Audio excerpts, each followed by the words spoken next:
రమణయ్య అనే ఒక వ్యక్తి ఒకనాడు అడవి దారిలో నడుస్తుండగా ఒక రాక్షసుడు అతనికి ఎదురొచ్చి, ఓ మనిషి, నేను చాలా ఆకలితో ఉన్నాను, నిన్ను తినేస్తాను అన్నాడు.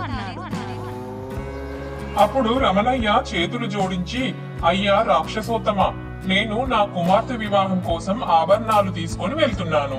ఇవి ఇంటిలో ఇచ్చి తిరిగి వచ్చి నీకు ఆహారం అవుతాను అన్నాడు.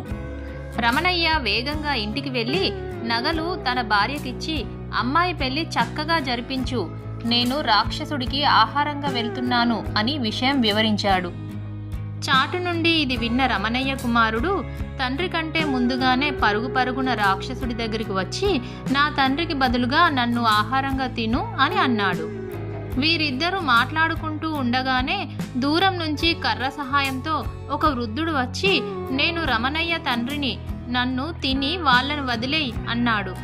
అంతలో ఒక ముత్తైదు వచ్చి, భర్తను కొడుకును కోల్పోయి నేను జీవించలేను, నన్ను తిను అంది.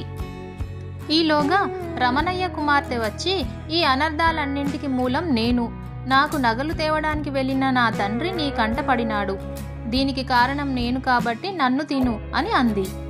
వారి అనురాగ బంధాలను చూసిన రాక్షసుని కంట జలజల కన్నీరు వచ్చింది.